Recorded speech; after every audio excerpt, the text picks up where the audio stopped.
관계 속에서 겪는 고통의 대부분은 당신 스스로 자초한 것입니다.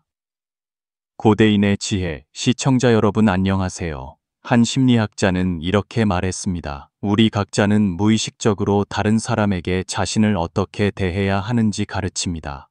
어떤 사람은 다른 사람에게 자신을 존중하는 법을 가르칩니다. 어떤 사람은 다른 사람에게 자신을 사랑하는 법을 가르칩니다. 그리고 어떤 사람은 다른 사람에게 자신을 상처 입히는 법을 가르칩니다. 누구이든 관계 속에서 당신의 태도가 상대방이 당신을 대하는 태도를 결정합니다. 당신이 자신을 낮출수록 상대방은 당신을 더 함부로 대합니다. 당신이 참을수록 상대방은 더 기어오릅니다. 성장할수록 모든 좋지 않은 사회적 관계가 당신의 허락에서 비롯된다는 것을 깨닫게 됩니다. 관계 속에서의 고통은 대부분 당신 스스로 자초한 것입니다. 다른 사람에게 의지할 때 실망하는 것은 바로 당신 자신입니다. 많은 사람들이 친구를 사귈 때 이기적인 목적을 가집니다. 친구를 인생이 어렵거나 일이 막혔을 때 도와줄 시기적절한 도움으로 여깁니다. 그들은 친구가 자신을 극복하게 해줄 발판이 되기를 바랍니다. 하지만 인간은 본래 이기적이어서 당신이 너무 많이 부탁하면 결국 그들도 지치게 됩니다. 다른 사람에게 희망을 걸면 당신은 자신에게만 상처를 입힐 뿐입니다. 유코어의 창립자인 왕세민 씨의 아내는 MBA 과정 중 친구 사귀기에 매우 열정적인 한 여학생을 만났습니다. 그녀는 매주 많은 시간을 사회 활동에 참여하며 필요할 때 부탁할 관계를 구축하려는 목적을 가졌습니다. 다른 사람들이 책을 읽고 과제를 할 때 그녀는 식사와 파티에 다녔습니다. 하지만 졸업일이 되어 논문을 통과하기 위해 친구들의 도움이 필요했을 때 그녀가 기대했던 사람들은 모두 바쁘다는 이유로 거절하거나 그녀를 피했습니다. 다른 방법이 없어서 그녀는 1년을 더 휴학하며 시간과 돈을 낭비해야 했습니다. 누군가 이렇게 탄식한 적이 있습니다. 다른 사람에게 너무 많이 의지하지 않는 것보다 더 좋은 것은 없다. 모든 사람은 각자의 어려움이 있고 당신이 너무 많이 의지하면 쉽게 실망하게 됩니다. 다른 사람과 교류할 때 당신은 도움을 기대하지만 그들은 때로 당신을 마음에 두지 않을 수도 있습니다. 모든 것을 다른 사람에게 의존한다면 결국 가장 깊은 우정조차도 당신을 절망하게 만들 것입니다. 게다가 모든 사람은 각자의 삶과 어려움이 있으며 누구도 당신을 온전히 보호할 의무는 없습니다. 인생은 우리를 지치게 할 수 있지만 스스로에게 의지하는 것이 가장 신뢰할 수 있는 것입니다. 인간의 가장 큰 자산은 관계가 아니라 자신의 능력과 품성입니다. 오직 자신을 끊임없이 향상시킬 때만이 인생의 모든 도전에 침착하게 맞설 수 있습니다. 예를 들어 시험에 떨어졌을 때 아무도 도와주지 않았다고 원망하는 대신 앉아서 자신이 무엇을 충분히 잘하지 못했는지 생각해 보세요. 노력이 부족했는가? 방법이 틀렸는가? 문제를 정확히 파악해야만 해결책을 찾고 다음 시험에서 일어설 수 있습니다. 또는 취업에 실패했을 때 운명을 탓하는 대신 자신의 장점과 약점을 분석해 보세요. 어떤 경험이 자신에게 가산점을 주는지, 어떤 기술을 향상시켜야 하는지, 끊임없이 자신을 완성해야만 치열한 경쟁 속에서 두각을 나타내고 꿈의 직업을 얻을 수 있습니다. 셰익스피어는 햄릿에서 이렇게 썼습니다. 사느냐 죽느냐 그것이 문제로다. 이 인생에서 우리는 외부의 변화를 통제하기 어렵지만 내면의 세계는 지배할 수 있습니다. 다른 사람의 은혜를 수동적으로 기다리는 대신 능동적으로 자신을 최선을 다해 단련하세요. 진정한 능력이 있을 때만이 인생이라는 무대 위에서 자신감 있게 살고 자신의 빛나는 역사를 쓸 수 있습니다. 물론 이것이 우리가 문을 닫고 다른 사람의 도움을 거절해야 한다는 의미는 아닙니다. 필요할 때 마음을 열고 친구들에게 도움을 요청할 줄 알아야 합니다. 하지만 도움을 요청하기 전에 스스로에게 물어보세요. 나는 최선을 다했는가? 나는 단지 나 자신의 편의를 위해 다른 사람을 귀찮게 하고 있는 것은 아닌가? 다른 사람을 돕는 것은 좋은 덕목이지만 과도한 요구는 부담이 됩니다. 스스로 독립할 줄 알아야 도움을 받을 자격이 있습니다. 감사할 줄 알아야 우정이 오래 갈 수 있습니다. 타고르가 말했듯이 손바닥을 아래로 향하는 것은 다른 사람을 돕는 것이고 손바닥을 위로 향하는 것은 도움을 구하는 것입니다. 돕거나 도움을 받는 것 모두 부끄러운 일이 아닙니다. 부끄러운 것은 자신을 향상시키지 않고 다른 사람의 도움에만 의지하는 것입니다. 요컨대 인생의 여정에서 꿋꿋하게 서는 법을 배우고 자신에게 든든한 버팀목이 되세요. 다른 사람에게 희망을 걸지 말고 내면의 힘을 발견하세요. 끊임없이 자신을 극복하고 완성하세요. 동시에 다른 사람의 도움에 감사하고 진심으로 주변 사람들을 따뜻하게 하세요. 그렇게 해야만 좋은 관계를 구축하고 인생의 길을 자신감 있고 굳건하게 걸어갈 수 있습니다. 그 상처들은 결국 우리의 훈장이 되고 우리가 계속 나아갈 힘이 될 것입니다. 우리가 신념을 굳게 지키고 항상 앞을 향해 나아가기만 한다면 극복할 수 없는 어려움은 없습니다. 함께 나아가 삶 속에서 강한 사람이 되고 꿈을 좇는 길 위에서 인생의 가장 빛나는 장을 씁시다. 둘째, 다른 사람을 바꾸려 하면 상처받는 것은 당신입니다. 한 책에서 양장과 그녀의 가족 사이의 이야기를 읽은 적이 있습니다. 양장은 깔끔함을 좋아해서 항상 수건을 주름 하나 없이 반듯하게 개어 놓았습니다. 하지만 그녀의 남편 전중서와 아들은 그것에 신경 쓰지 않았고 종종 반대로 행동하며 은근히 반항했습니다. 양장은 여러 번 그들에게 주의를 주었지만 두 사람은 입으로만 약속하고 금세 잊어버렸습니다. 시간이 지나 양장과 남편이 아들의 기숙사로 이사했을 때 그들은 전중서의 방이 어수선하고 수건도 삐뚤게 걸려있는 것을 보았습니다. 전중서는 놀라서 외쳤습니다. 어이쿠, 들켰네. 하지만 이번에는 양장이 아무 말도 하지 않고 조용히 청소하고 수건을 모서리에 맞춰 반듯하게 개었습니다.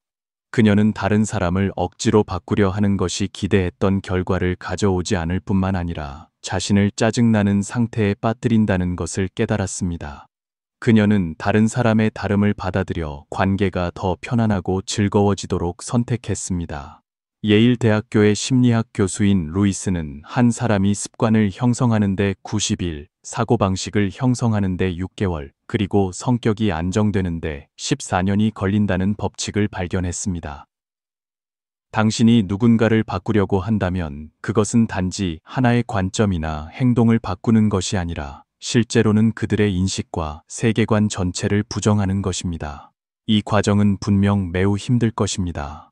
결국 당신은 다른 사람을 바꿀 수 없을 뿐만 아니라 불필요한 내적 소모에 빠질 수 있습니다. 심리학자 칼 융은 제자에게 이렇게 조언했습니다. 절대로 다른 사람을 바꾸려고 하지 마라. 모든 물고기가 같은 바다에 사는 것은 아니다. 각자 자신만의 삶의 방식이 있습니다. 강압적인 충고는 역효과를 낳고 당신 자신에게 문제를 일으킬 수 있습니다. 다른 사람을 바꾸려는 생각을 버리고 그들이 자신만의 방식으로 살도록 내버려 둘 때 관용과 공통점을 찾는 마음으로 비로소 조화롭고 편안한 관계를 만들 수 있습니다.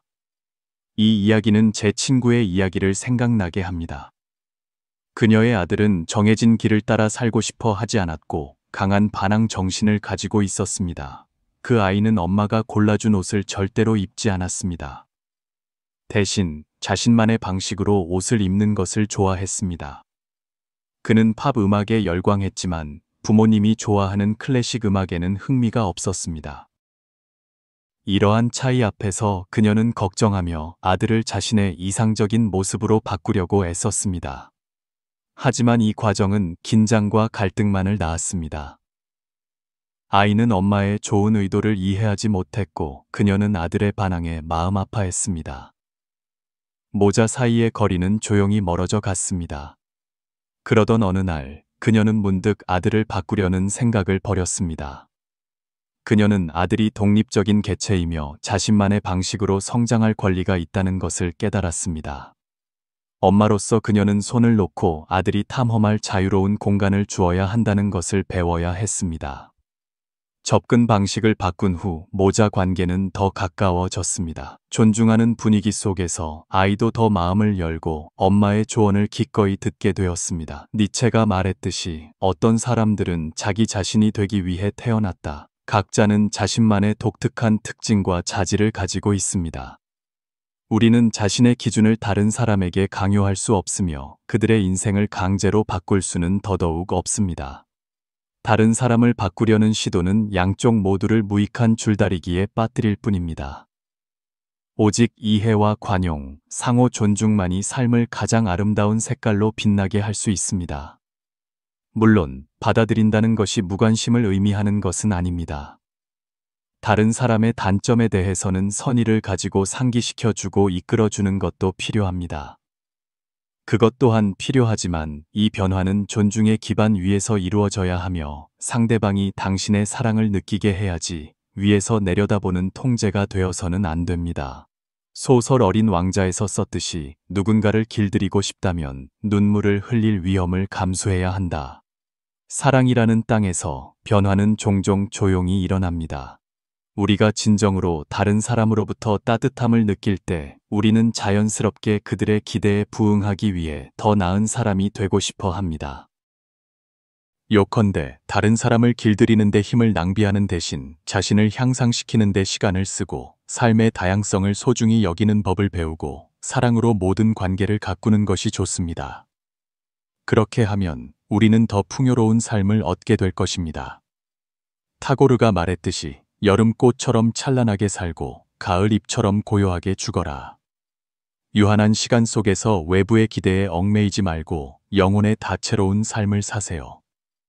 셋째, 다른 사람을 기쁘게 하려 하면 상처받는 것은 당신입니다.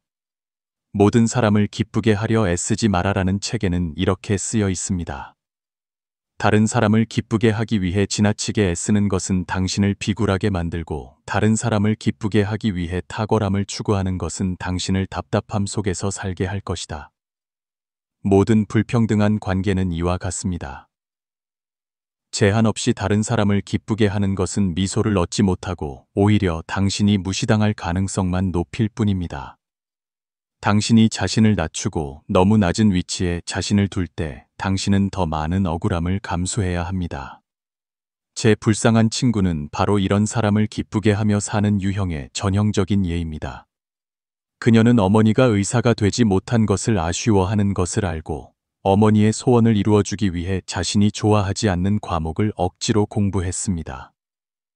아버지는 그녀가 친구가 많기를 바랐기 때문에 그녀는 친구가 많은 척하며 친구들과 잘 어울린다는 환상을 만들었습니다.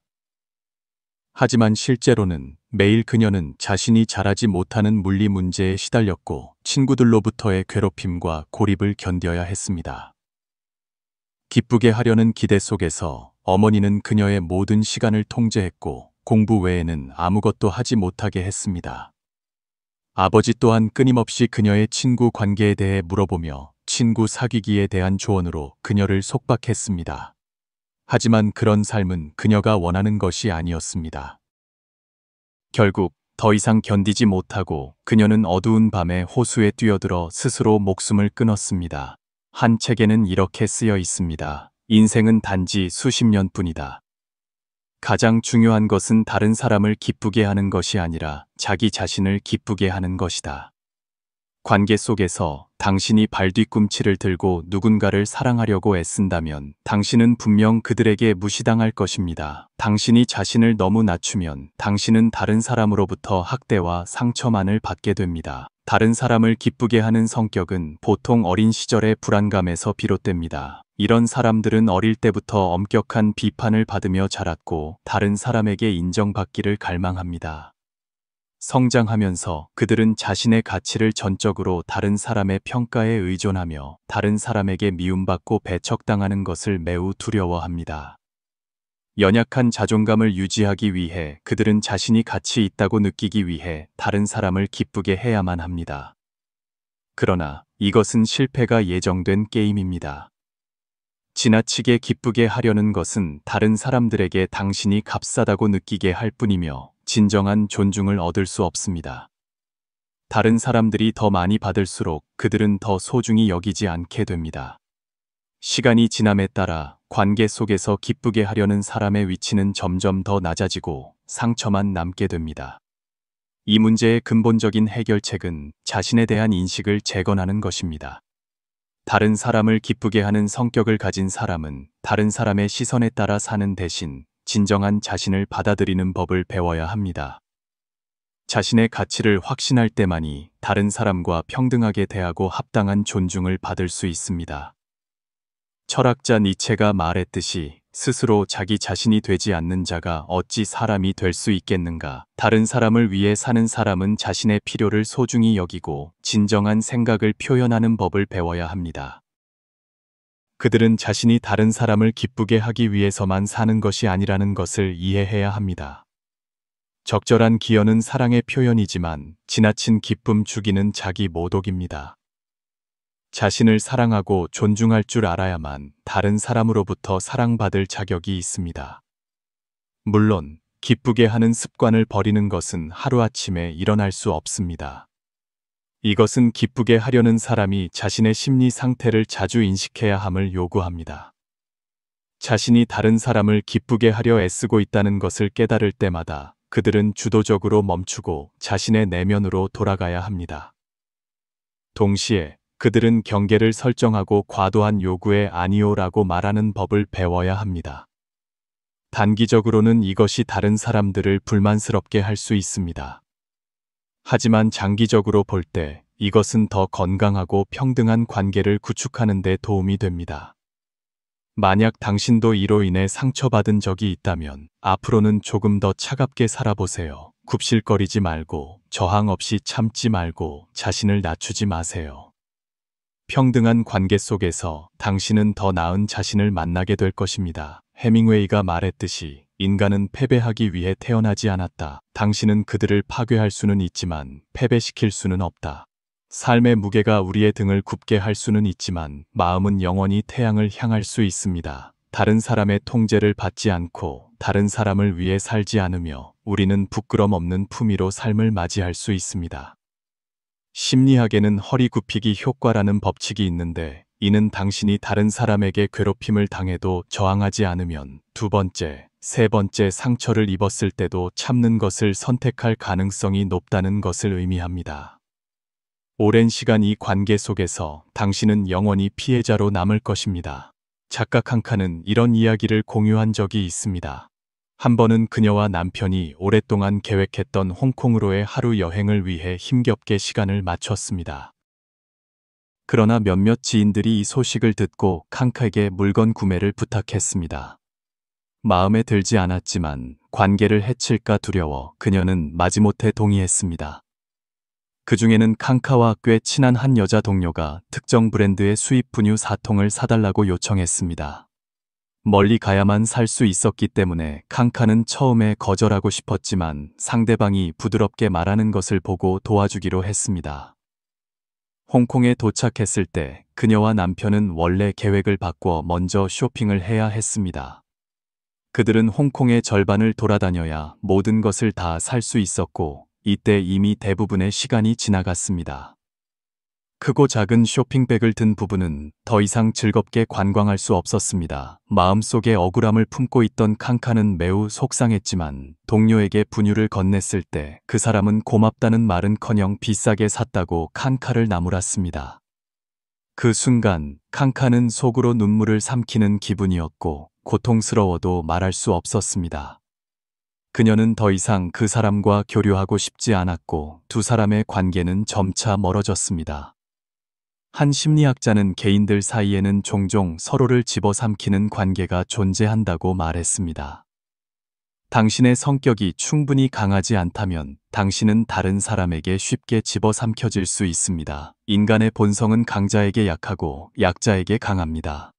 당신이 강한 성격을 보이지 않는다면 다른 사람들은 대가 없이 당신을 괴롭힐 수 있다고 단정할 것입니다.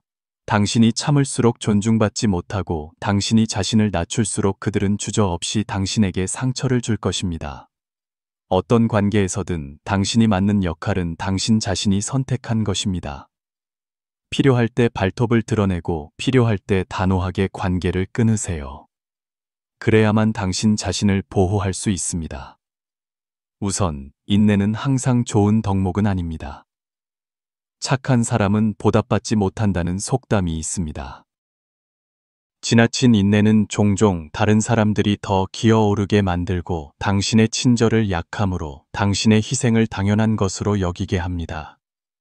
시간이 지남에 따라 관계 속에서 당신의 위치는 점점 더 낮아지고 심지어 이용당하기 쉬운 사람이 될 수도 있습니다.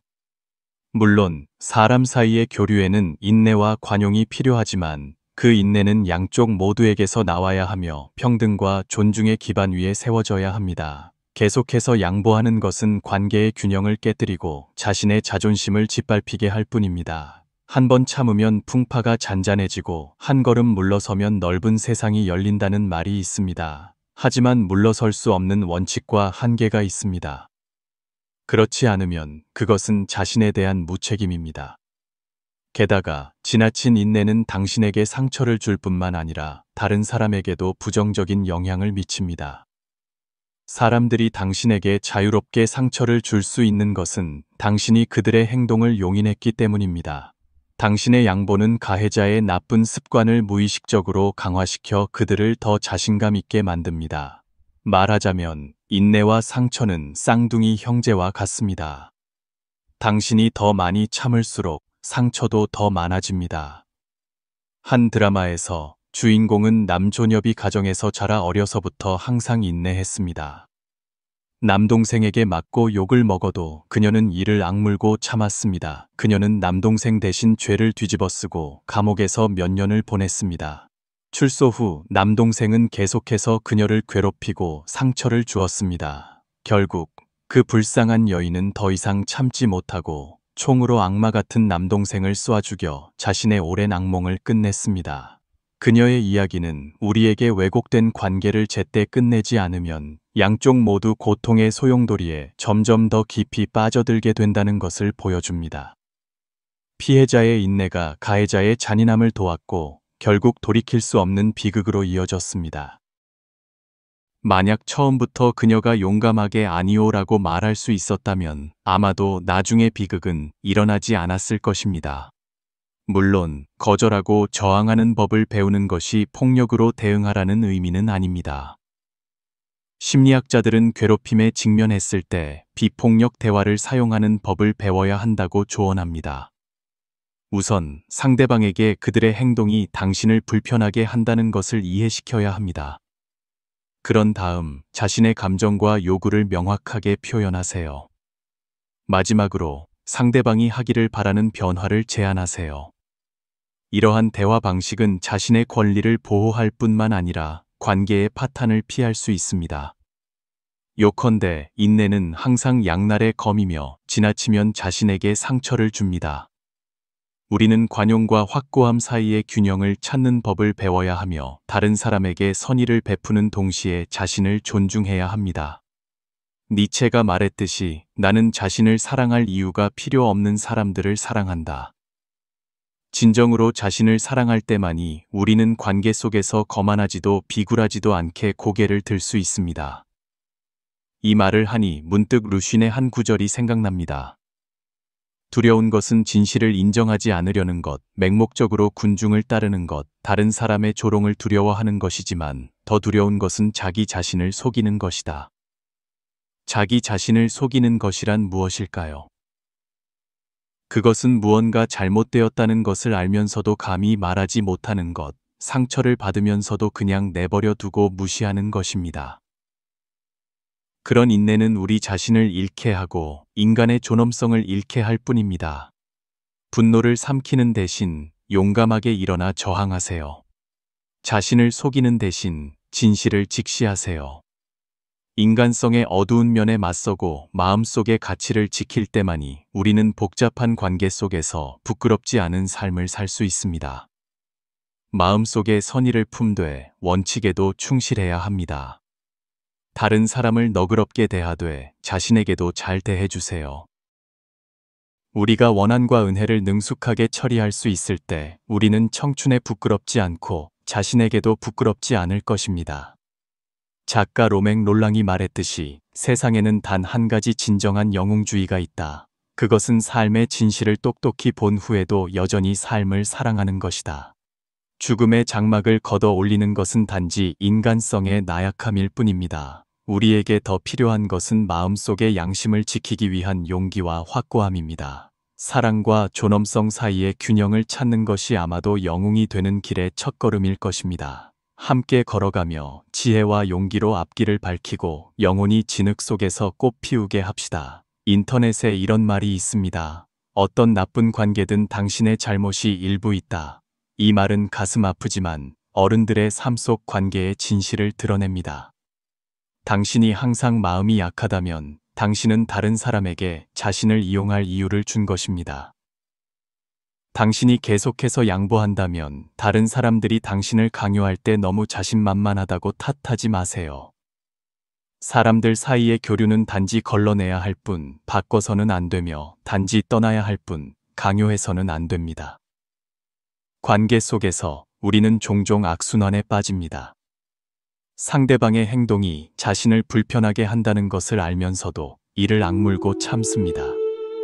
이 관계가 오래전에 망가졌다는 것을 알면서도 참아 놓지 못합니다. 우리는 한 걸음 물러서면 넓은 세상이 열릴 것이라고 생각하지만 결국 막다른 길에 이르게 될 줄은 모릅니다. 심리학자들은 우리가 관계 속에서 계속 양보하는 이유가 종종 내면 깊은 곳의 불안감에서 비롯된다고 지적합니다. 우리는 항상 다른 사람을 기쁘게 함으로써 인정받기를 갈망하며 자신이 충분히 좋지 않으면 버려질까봐 두려워합니다. 하지만 우리는 진정한 사랑이 서로를 소중히 여기는 것이지 일방적인 요구가 아니라는 것을 모릅니다. 그러므로 한결같이 희생하는 대신 선택하는 법을 배우고 다른 사람을 바꾸려 애쓰는 대신 자신의 가치를 높이세요. 관계 속에서 자신을 더 나은 사람으로 만들어줄 수 있는 사람들을 걸러내는 법을 배우고 자신을 퇴보시키는 사람들로부터 단호하게 떠나세요. 무의미한 관계에 시간을 낭비하지 말고 균형을 잃은 관계를 억지로 붙잡으려 하지 마세요. 당신과 나 모두 마음속의 원칙을 굳게 지키고 인생의 풍파 속에서 일어서서 우리가 항상 갈망해왔던 모습이 되기를 바랍니다.